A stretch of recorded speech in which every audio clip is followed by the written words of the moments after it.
اور یہ سورۃ العصر، اس کو ہمارے علماء نے پورے قرآن کا انڈیکس کہا ہے۔ امام شافعی تو فرماتے ہیں کہ لو تدبر الناس هذه السورة لكفت الناس، کہ اگر اس صورت پر لوگ تدبر کریں، غور کریں، تو انسانوں کی ہدایت کے لیے ایک صورت کافی ہے۔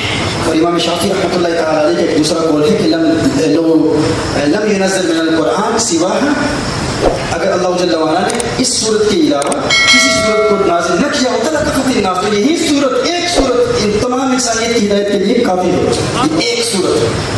اور صحابہ کرام علیہم رضوان، امام رازی نے فرمایا ہے کہ جب ایک دوسرے سے ملتے اور مل کر جب جدا ہوتے تو یہ سورت پڑھتے ہیں، سورۃ العصر۔ ایک صحابی دوسری صحابی کو سناتا، تو جب بھی اپنی محفل ہو تو محفل میں جب آپ منتشر ہوں تو منتشر ہونے سے پہلے سورۃ العصر کو ایک مرتبہ ضرور پڑھ لیا کریں، سورۃ العصر کو ایک مرتبہ۔ اور سورۃ العصر کے پڑھنے سے انسان کی زندگی میں برکت پیدا ہوتی ہے۔ یہ ایک سورت ہے، اس میں مفسرین کے نزدیک تمام قرآن کا خلاصہ ہے، تمام قرآن کا خلاصہ ہے۔ اور یہ موٹیویشنل صورت بھی ہے، یہ آپ کو بہترین بزنس مین بنائے گی، بہترین۔ یعنی والعصر کے تحت جو میرے لیکچرز آپ یوٹیوب پر یا دیگر سوشل میڈیا کے نیٹ ورکس پر آپ دیکھ سکتے ہیں کہ والعصر کے تحت ہم نے ٹائم مینجمنٹ پر کلام کیا ہے۔ ان الانسان لفی خسر، کہ فیلئر کے ذریعے انسان کامیابی کیسے حاصل کرتا ہے۔ فیلئر کا اپوزٹ مفہوم مخالف کیا ہے؟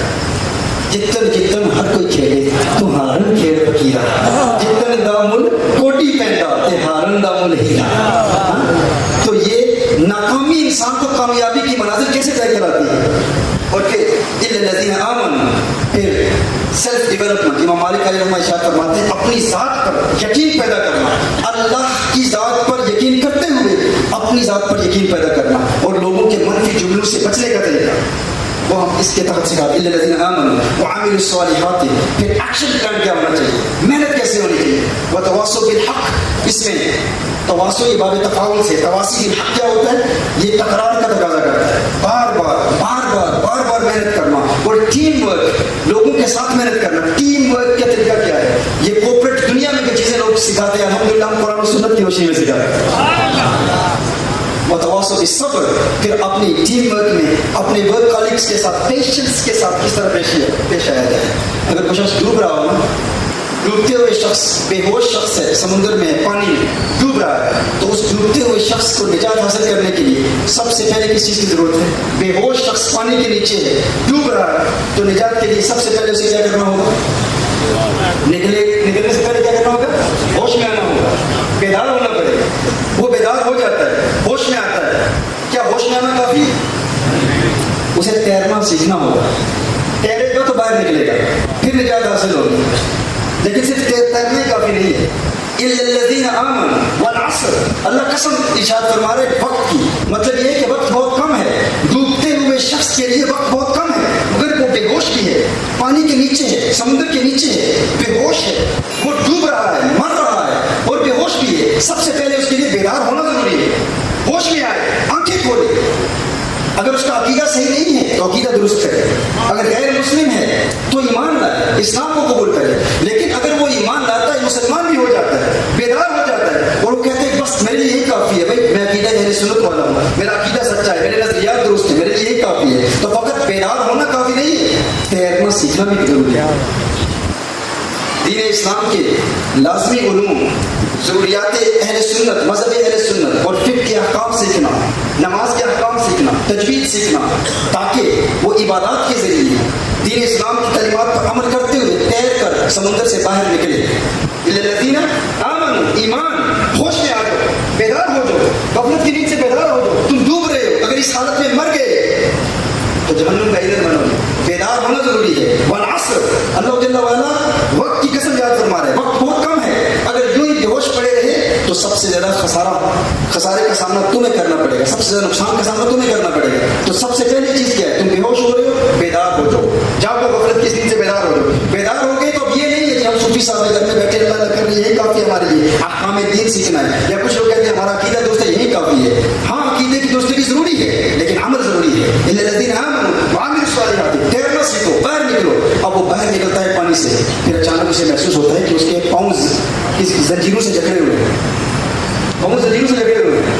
پھر اسے محسوس ہوتا ہے کہ نیچے اور بھی کچھ لوگ ہیں وہ بھی بے ہوش پڑے ہیں پانی کے نیچے, اور ان کے پاؤں کی زنجیر ان کے پاؤں کے ساتھ جکڑی ہوئی ہے, اور وہ ان کو جکڑ کے واپس لا رہے ہیں. تو پتا چلا اب اس کے لیے ایک اور کام بھی ضروری ہے.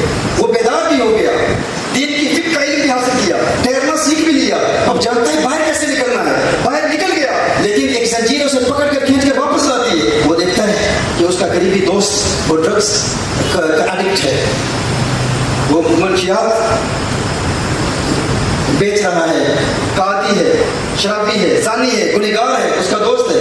اب اسے محسوس ہوگا کنتم خیر امت اخرجت للناس تأمرون بالمعروف وتنهون عن المنکر, کہ تم خیر الامم اسی لیے ہو کہ ماضی کی امتوں کے لیے ضروری نہیں تھا کہ وہ دین کے داعی بنتے, انبیاء ہی داعی ہوتے تھے, لیکن تمہاری خصوصیت یہ ہے کہ تم میں سے ہر شخص مبلغ ہے, ہر شخص کی ذمہ داری ہے, خود بھی بیدار ہو جاؤ اور باقی سوئے ہوئے کو بھی بیدار کرو, اگر نہ تمہیں نجات نہیں حاصل ہو. اب وہ نیچے آتا ہے, جب دیکھتا ہے بھائی کو جگاتا ہے, جھاگ بیدار ہو جا, میری نجات کا دار و مدار تیری بیداری پر ہے, اگر تو بیدار نہیں ہوگا تو مجھے بھی نجات نہیں ملے گی, کیونکہ مجھ پر فرض ہے کہ میں تجھے بھی بیدار کروں.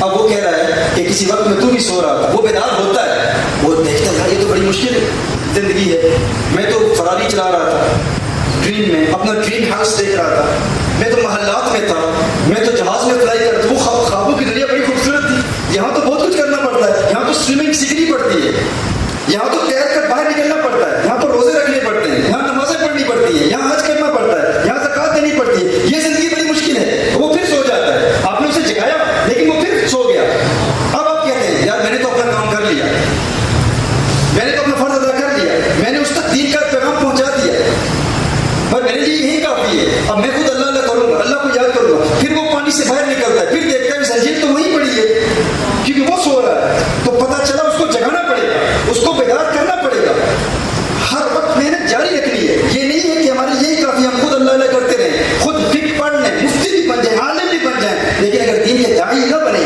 دین اسلام کے علوم کا پرچار نہ کیا, لوگوں کو بیدار نہ کیا اور اس میں جدوجہد نہ کی, محنت نہ کی, تو ہمیں نجات نہیں ملے. الا الذين امنوا وعملوا الصالحات وتواصوا بالحق. اور اس طرح میں نے کہا اس میں تکرار ضروری ہے, بار بار چکانا پڑے گا, وہ پھر سو جائے گا. پھر ایک وقت آتا ہے کہ وہ تنگ پڑ کے وہ کہتا ہے جا یار میں تیری ریالٹی کو جانتا ہوں, تیری حقیقت کو جانتا ہوں, تو ہے کون, جمعہ 8 دن تیری یہ نئی فقیری ہے, کل تو کیا کرتا تھا. پھر وہ آپ کو ایکسپوز کرے گا, وہ آپ کو بدنام کرے گا, آپ کی تحقیر کرے گا, آپ کی تذلیل کرے گا, اور لوگوں کے سامنے آپ کو بدنام کرنے کی کوشش کرے گا. وہ کہے گا یہ تو چول قسم کا انسان ہے, ہر روز پھر میرے دروازے پر آ کے دستک دیتا ہے اور مجھے دین کی دعوت دیتا ہے, تو ہوتا کون ہے, میں تیری حقیقت کو جانتا ہوں. جب وہ آپ کا دل دکھائے گا, دل ٹوٹ جائے گا, آپ کہیں یار میں نے تو اپنا کام کر لیا, میں کتنا جگاؤں اس کو, کتنا بیدار کروں, میں اپنی دین کے لیے کام کروں, اپنے اولاد کروں, اپنے وظائف کروں, اپنے دین کا علم پڑھوں. لیکن کیا اس وقت آپ دین کی دعوت کا سلسلہ ختم کر سکتے ہیں؟ نہیں. وہ جتنی بھی توہین کرے, وتواصوا بالحق کا تقاضا یہ ہے کہ بار بار اس کے دروازے پر دستک دیتے رہیں, اس کے دل کے دروازوں پر دستک دیتے رہیں, اسے بیدار کرتے رہیں, کیونکہ آپ کی نجات کا دار و مدار اس کی بیداری پر ہے. اگر وہ بیدار ہو کر پھر سو جاتا ہے, اسے وہ ڈریم ورلڈ, اسے وہ خوابوں کی دنیا اچھی لگتی ہے, تو آپ دعوت کا سلسلہ ختم نہیں کریں گے. اس حد تک کہ اگر وہ آپ کی توہین کرے, تذلیل کرے, تحقیر کرے, بدنام کرے, گالیاں دے, آپ کو فزیکلی مارے بھی, تو آپ نے کیا کرنا ہے, وتواصوا بالصبر, وتواصوا بالصبر. یہ نجات کے لیے یہ 4 ضروری ہیں, ایمان, عمل صالح, دعوت الی الحق اور صبر. یہ 4 پر عمل کریں گے اور اس محنت کو